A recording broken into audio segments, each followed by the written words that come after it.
I'm here to review a speech about post-traumatic disorder for the soldier from the battlefield.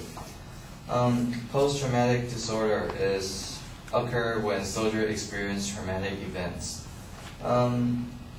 These emotions often cause the soldier to unfit back to their civilian life.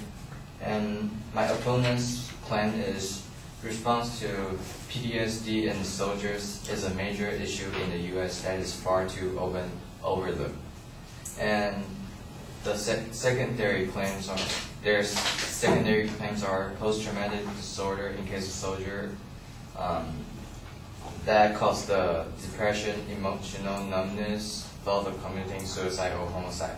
And it has not only affected soldiers coming back from the war with disorder, but also their family.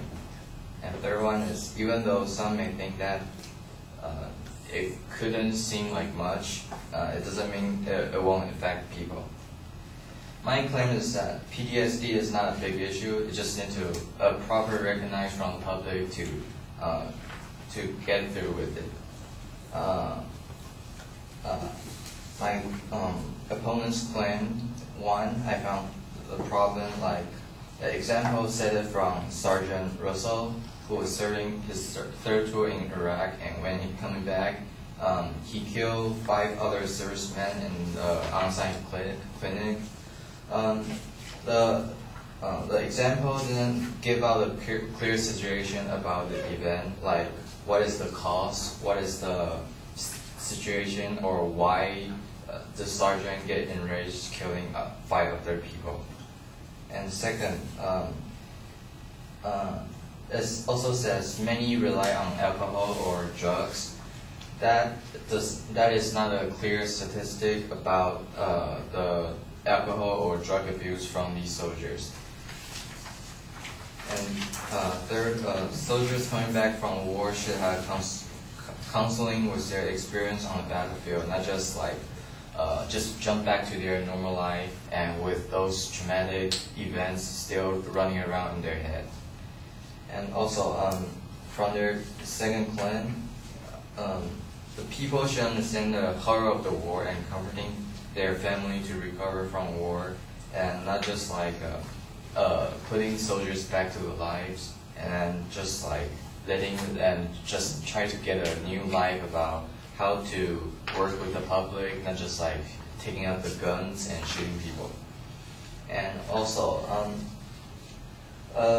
there's also an example said that a lot of soldiers had major trauma about the tense situation when they're on battlefield, and they also usually come back to their family with those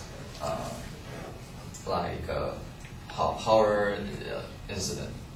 And my final problem that find that when these soldiers diagnosed with PTSD, the doctors always give them the pill to try to calm them down. I found out that there's actually a post-claim that there's a soldier that just take 40 pills a day. It doesn't have any effect at all.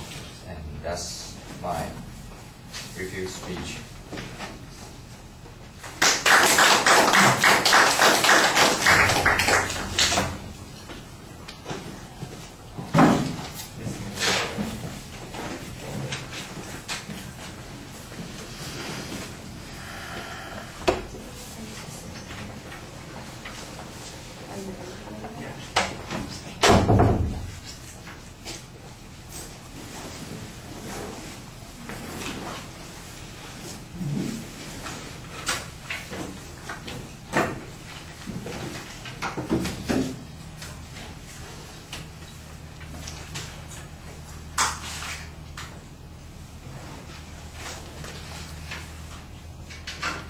Very well, you identified the subject.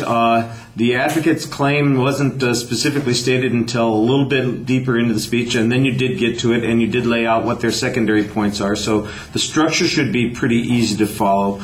I'm not sure if the problems that I'm running into in listening to the argument that you're making have to do with the advocate's original claims and whether or not they were not making any inferences, or whether or not your responses failed to make any inferences. It sounds so much like you're simply describing what the advocate's argument was and then talking some more about that issue. I don't really hear contradictory claims. I heard one general contradictory claim, but the phrasing on it was a little bit confusing, and I don't know what inference I'm supposed to draw from it.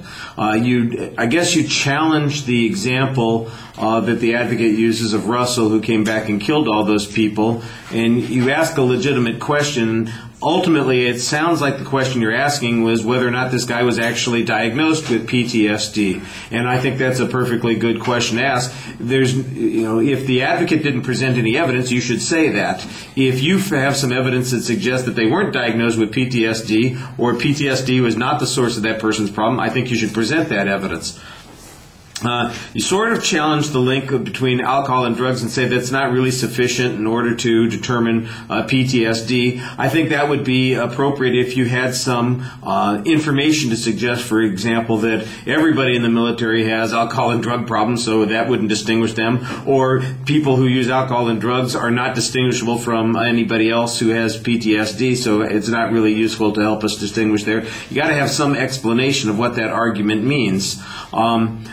One of the questions that comes up is about counseling, and I didn't hear a claim that said that the soldiers do get counseling. The advocate seems to say they need to get counseling, but I didn't hear any claim that says they do get counseling, or counseling doesn't work, or counseling is available but they don't take advantage of it. I don't really know what to say about that particular point. You get to the second point, you label it, and I'm not sure what any of your arguments have to do on that particular point. They just kind of go around on the subject, and it seems like they repeat some of the points that the advocate made, so I'm not sure there are any contradictory inferences there. Again, there's some transition to the third point, so it's relatively clear where you are at this particular point. And your example here is, look, they treat this one guy with 40 pills and it didn't do any good. So I'm not sure what inference I should make from that. Is the inference that even if we discover these people have PTSD, there's nothing we can do about it, so we should stop worrying about it? Or we're trying to do this, and here's an example of all the things that we're trying to do, and the problem isn't that it's going unrecognized, it's that we don't have adequate treatments for it. You talk about the issue, but I'm not sure what inferences I'm supposed to draw from any of the things that you talked about. All right, thank you.